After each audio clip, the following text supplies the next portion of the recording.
Well, the southern border is essentially locked down, so that's forcing the agents actually had to shoot out one of the engines of the boat. At exactly 5:30 in the morning, the calm waters of the Pacific were broken by faint radar blips that flashed across screens inside a U.S. Navy command center.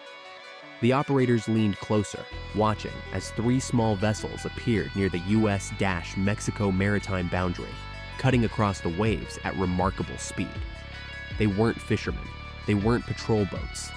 These were unmarked, silent, and fast, just the kind of crafts the Navy had been tracking for months.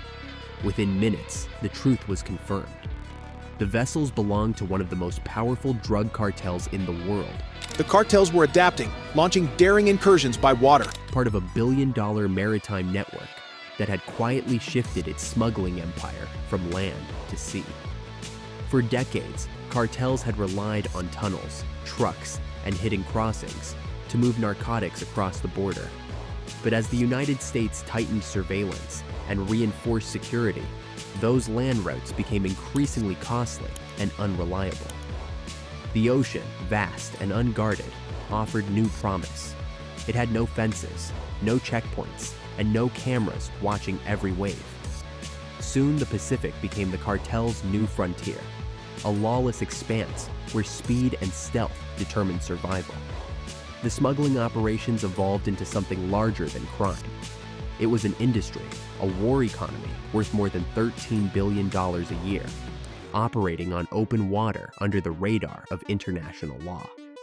Navy reconnaissance drones had been mapping boat movements, tracking supply lines, and building profiles of the crews. By early 2025, American intelligence had already mapped the change. Using satellite imagery and intercepted communications, analysts identified several coastal hubs in Mexico where speedboats were being built specifically for these runs. They were custom engineered with light fiberglass hulls, hidden compartments, and engines powerful enough to outrun most patrol vessels. Each successful trip could carry nearly 2 tons of cocaine, fentanyl, or heroin, cargo that could yield $50 million once distributed in the United States. For the cartels, the risk was worth the reward.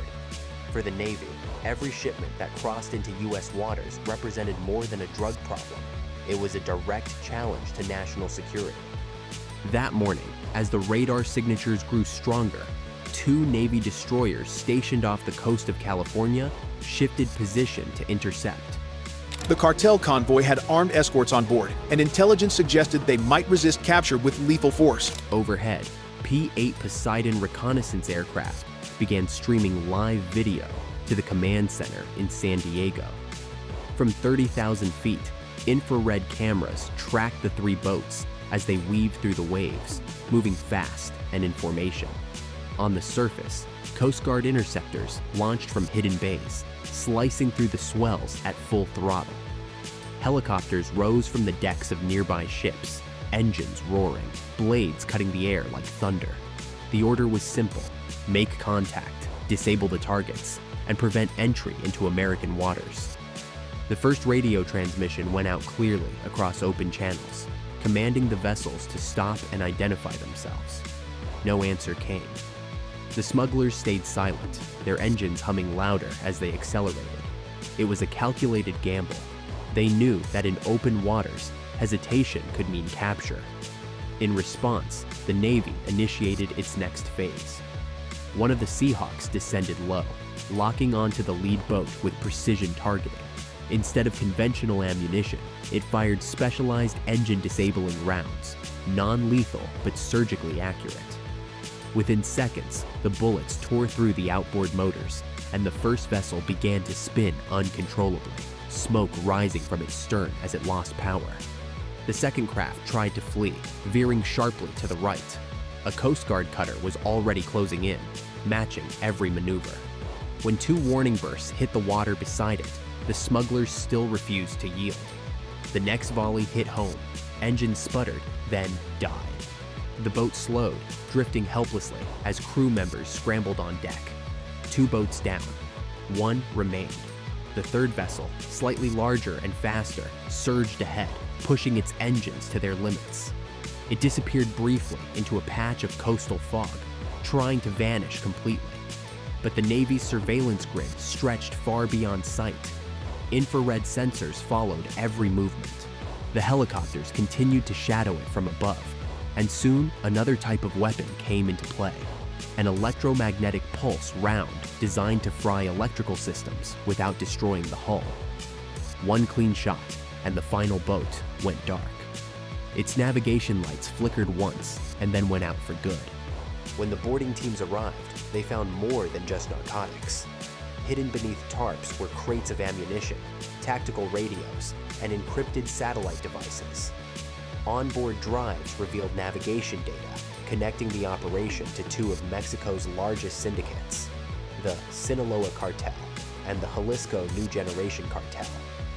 The amount of cocaine seized that morning was staggering, over a metric ton, valued at nearly $60 million. But what alarmed intelligence officers wasn't the quantity of drugs, it was the sophistication. The smugglers used military-grade GPS systems, coded communication channels, and high-frequency radar jammers to evade detection. What the Navy encountered that day wasn't a random group of traffickers.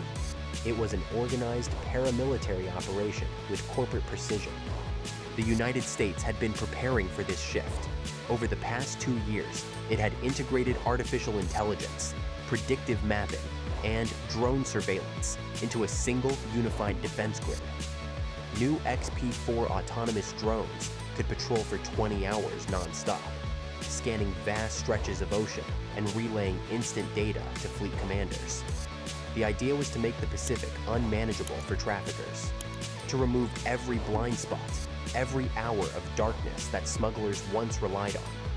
Yet the cartels adapted just as fast. They began experimenting with low-profile boats coated in radar-absorbing paint, inflatable decoy rafts to confuse heat sensors, and underwater storage pods dropped along pre-planned coordinates. Every U.S. advancement forced them to evolve further. The ocean became an invisible chessboard where each side anticipated the other's next move.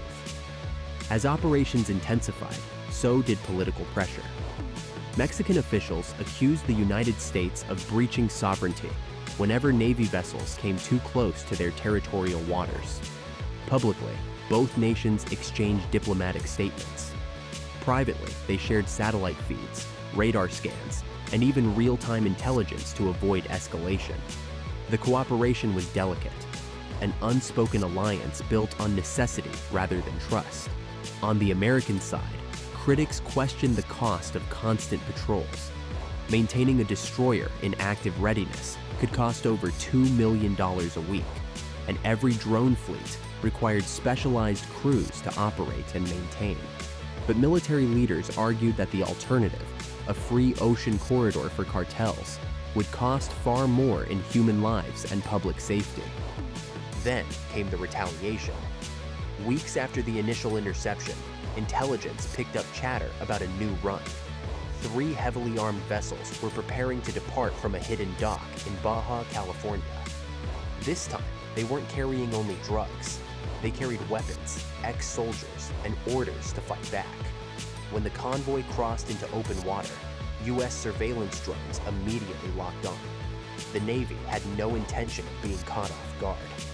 As the boats advanced, destroyers shifted into position, and helicopters prepared for engagement.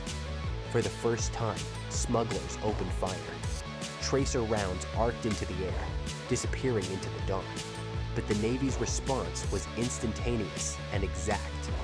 Within 60 seconds, all 3 hostile boats were disabled by precision counterstrikes. Not a single U.S. life was lost. The smugglers' attempt to challenge the fleet had ended in silence. That brief encounter proved something crucial. The cartels had money, numbers, and daring, but they lacked what the U.S. possessed: coordination, technology, and discipline. One officer's report later summed it up in a single line: "They brought chaos. We brought control." From that point forward, cartel operations at sea began to collapse. Word spread quickly through smuggling circles. Every vessel that left the coast risked capture. Every engine that started might be its last. Fear began to ripple through their ranks. Crews demanded higher pay, some refused to sail, and many boats were abandoned before even launching. Each interception sent a louder message. The Pacific, once the cartel's new gold mine, had become a trap. The U.S. maritime defense grid, a combination of drones, aircraft, satellites, and destroyers, had turned into a living system, able to detect and respond to threats faster than ever before. What used to take hours now took minutes. What once depended on chance now relied on real-time intelligence. Even on nights when the ocean seemed empty, it wasn't. Invisible eyes were always watching, listening, calculating. But while the United States celebrated its successes, cartel engineers quietly sought new ways to adapt. Reports surfaced of semi-submersible craft, half boats, half submarines, capable of traveling below radar detection. Others experimented with autonomous navigation systems that could pilot unmanned cargo pods across the ocean floor. These innovations showed that the war at sea was not ending. It was transforming. The Navy had won the battles, but the cartels were preparing for a longer, quieter war of endurance. As dawn breaks each day, radar screens along the West Coast light up with new signals. Most are harmless: fishing boats, cargo ships, passenger liners. But every now and then, one signature moves differently. It runs silent, too fast, too smooth. The pattern is familiar. Another smuggling run, another test of resolve. The response is immediate. Helicopters lift off, cutters launch. The same choreography repeats. A deadly ballet of speed, precision, and silence. Sometimes it ends with engines destroyed, sometimes with arrests, sometimes with wreckage drifting in the surf. But it always ends the same way, with the cartels losing ground, losing money, and losing faith that the sea can save them. The ocean that once promised freedom has become their prison. Every wrecked hull left to drift is a monument to failure.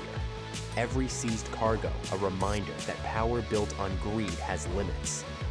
The cartels believed the Pacific would be their highway. Instead, it became their graveyard. And though the waves wash away the evidence each morning, the message remains beneath the surface. Undeniable, unchanging, absolute. The United States Navy continues its patrols, relentless as the tides. Its mission goes beyond drugs or politics. It's about asserting control over a border that no wall can guard. Technology keeps evolving, strategies keep shifting, but the principle stays the same: to protect what lies within by mastering what lies beyond. The ocean, vast and unpredictable, has become both battlefield and shield. And so, as the world watches this silent conflict unfold, one truth grows clearer with every intercepted boat. Money can buy speed, technology can buy time, but neither can buy freedom from the watchful eyes that rule the sea. The cartels brought their billion-dollar empire to the water, thinking it would save them. Instead, it buried them. The Pacific no longer carries their fortune, it carries their defeat. And as long as the horizon glows each morning with the light of a new patrol, that defeat will echo across the waves, a warning written in salt and silence. The $13 billion cartel empire challenged the might of the U.S. Navy. It gambled everything on the ocean, and it lost.